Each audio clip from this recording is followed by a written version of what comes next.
Halo anak-anak kelas 11 akuntansi, ketemu lagi dengan Ibu Dewi. Nah, hari ini materi yang akan kita pelajari adalah penentuan kerugian piutang dengan pendekatan neraca. Mari kita belajar. Halo anak-anak kelas 11 akuntansi, jumpa lagi dengan Ibu ya, Ibu Dewi. Nah, sekarang Ibu akan melanjutkan materi kita hari ini yaitu penentuan kerugian piutang tak tertagih. Nah, sebelumnya penentuan piutang tak tertagih itu ada dua. Pertama ada pendekatan laba rugi, yakni dihitung dari saldo penjualan. Nah, sekarang yang kedua adalah pendekatan neraca, yaitu atas dasar dari saldo piutang. Untuk pendekatan neraca, jadi jumlah taksiran kerugian piutang itu ditetapkan berdasarkan jumlah saldo piutang dagang akhir dikalikan dengan persentase tertentu. Nah, 1, apabila yang ditaksir adalah kerugian piutang. 2, jika yang ditaksir adalah cadangan kerugian piutang. Yang contoh 1, jika cadangan kerugian piutang bersaldo kredit. Contoh 2, jika cadangan kerugian piutang bersaldo debit. Nah, seperti apa sih penjelasannya? Ayo kita lanjutkan ya. Untuk contoh soal di masing-masing taksiran ini untuk pendekatan neraca. 1, jika yang ditaksir adalah kerugian piutang. Nah, contoh soalnya, pada buku besar PD Viva Berkah tanggal 31 Desember 2016 terdapat akun piutang dagang 600 juta. Cadangan kerugian piutang bersaldo kredit 3 juta. Taksiran kerugian piutang ditetapkan sebesar 2% dari saldo piutang. Hitunglah besarnya cadangan kerugian piutang dan buatlah jurnalnya. Nah, bagaimana cara kita menghitungnya? Karena ini pendekatan neraca, jadi kita hitung dari nilai piutang dagang. Nah, penyelesaiannya, taksiran kerugian piutang ditetapkan kan 2%. Jadi 2% dikali dengan nilai piutang dagang, yakni sebesar 600 juta. Sama dengan 12 juta. Jadi taksiran kerugian piutangnya sebesar 12 juta. 2% dikalikan dengan 600 juta. Jurnal yang dibuat pada tanggal 31 Desember adalah beban kerugian piutangnya bertambah di debit sebesar 12 juta. Cadangan kerugian piutang bertambah di kredit sebesar 12 juta. Jadi langsung ya, tidak ada hubungannya dengan saldo cadangan kerugian piutang. Karena ini yang ditaksir adalah kerugian piutangnya. Jadi tinggal persentase dikalikan dengan jumlah piutang dagang. Langsung angka itu dimasukkan ke dalam jurnal penyesuaian. Paham ya anak-anak? Oke, kita lanjut lagi.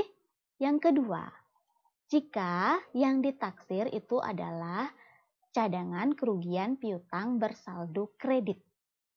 Jika yang ditaksir adalah cadangan kerugian piutang bersaldo kredit.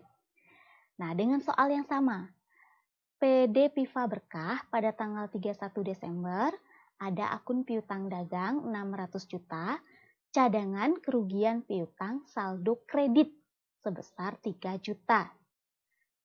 Pertanyaannya, taksiran cadangan kerugian piutang itu ditetapkan sebesar 2% dari saldo piutang. Maka hitunglah berapa sih besar cadangan kerugian piutang. Nah, ini ada kata taksiran cadangan. Jadi ada kata cadangan, maka nanti untuk penyelesaiannya akan ada hubungannya dengan nilai saldo dari cadangan kerugian piutang. Ya. Jadi penyelesaiannya adalah, pertama kita cari dulu taksiran kerugian piutang, yaitu 2% dikali dengan total piutang dagang, 600 juta. Hasilnya adalah 12 juta. Nah, karena ini ada saldo kredit piutang dagang, cadangannya jadi itu mengurangi. 12 juta dikurangi 3 juta. Jadi kerugian piutang yang menjadi beban pada tahun 2016 adalah 9 juta, yaitu 12 juta dikurangi dengan 3 juta, hasilnya adalah 9 juta. Maka angka 9 juta inilah yang dimasukkan ke dalam jurnal. Nah, karena ini ada kata cadangan, maka ini berhubungan dengan nilai dari cadangan kerugian piutang yang bersaldo kredit. Jadi ini maksudnya adalah nanti pada akhir Desember nilai cadangan piutang kita harus sebesar 12 juta. Maka kita akan menambahkan cadangannya sebesar 9 juta. Jadi awal sudah ada di kredit 3 juta, ditambah dengan kerugiannya nanti di kredit 9 juta, maka totalnya adalah 12 juta. Jadi angka yang kita pakai di jurnal penyesuaian bukan 12 juta, melainkan 9 juta. Paham ya?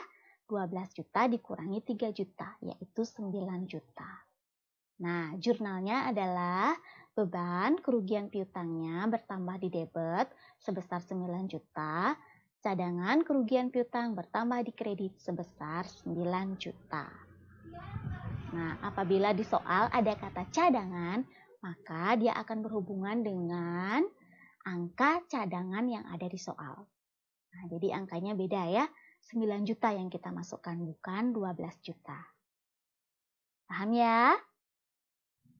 Nah, lanjut lagi. Yang ketiga. Jika yang ditaksir adalah cadangan kerugian piutang bersaldo debit. Cadangan kerugian piutang bersaldo debit. Ya. Nah, sama ini soalnya ya, pada buku besar PD Viva Berkah tanggal 31 Desember terdapat akun piutang dagang 600 juta. Cadangan kerugian piutang sebesar 3 juta. Jadi dengan soal yang sama. Taksiran tapi cadangannya ini bersaldo debit sebesar 3 juta. Taksiran cadangan kerugian piutang ditetapkan sebesar 2% dari saldo piutang. Nah, hitunglah besarnya cadangan kerugian piutang dan buatlah jurnalnya. Dengan soal yang sama, tapi ini beda. Cadangan kerugian piutangnya dia bersaldo debit, sedangkan yang tadi bersaldo kredit. Nah, bagaimana penyelesaiannya yang ini, Bu? Ini dia. Taksiran kerugian piutang. Tetap kita cari dulu 2% dikalikan dengan saldo piutang, yaitu 2% dikali 600 juta. Sama dengan 12 juta. Saldo debit akun cadangan kerugian piutang itu sebesar 3 juta. Jadi, kerugian piutang yang menjadi beban pada tahun 2016 adalah 12 juta ditambahkan dengan 3 juta. Hasilnya adalah 15 juta. Maka, angka yang dimasukkan ke dalam jurnal penyesuaian adalah angka 15 juta. Nah, kenapa ini ditambah? Seperti yang tadi ya, ini saldo akhir nanti adalah cadangan kerugian piutangnya harus 12 juta. Nah, kita sudah punya di debit 3 juta. Sekarang kita jurnal ini taruh dia di kredit 15 juta. Debit 3 juta, kredit 15 juta. Jadi sisanya cadangan kita di kredit 12 juta. Jadi sesuai. Di mana pada akhir periode saldo cadangan kerugian piutang harus sebesar 2% dari 600 juta yaitu 12 juta. Makanya jurnalnya ini akan ditambah 12 jutanya ditambah dengan 3 juta. Jadi hasilnya 15 juta. Nah, 15 juta inilah yang kita masukkan ke dalam jurnal penyesuaian. Nah, jurnal penyesuaiannya pada tanggal 31 Desember tahun 2016 adalah beban kerugian piutang bertambah di debit 15 juta, cadangan kerugian piutang bertambah di kredit sebesar 15 juta. Ya, paham ya?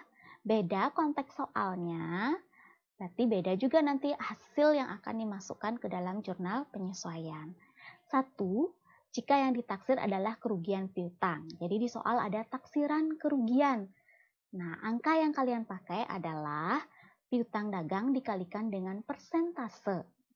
Langsung angka itu yang dipakai di dalam jurnal penyesuaian. Yang kedua, jika yang ditaksir adalah cadangan kerugian piutang bersaldo kredit, maka kalian cari dulu persentase dikalikan dengan piutang dagang, baru dikurangi dengan saldo akun cadangan kerugian piutang. Angka itu yang dimasukkan ke dalam jurnal penyesuaian. Yang ketiga, jika yang ditaksir adalah cadangan kerugian piutang bersaldo debit, maka caranya kalian cari dulu persentase kerugiannya dikalikan dengan piutang dagang ditambah dengan saldo akun cadangan kerugian piutang. Itu yang dimasukkan ke dalam jurnal penyesuaian. Paham ya? Ya, semoga kalian mengerti ya materi hari ini. Sekian pertemuan hari ini ya. Nanti kita jumpa lagi di pertemuan berikutnya. Tetap jaga kesehatan dan tetap ikuti proses pembelajaran secara daring. Bye!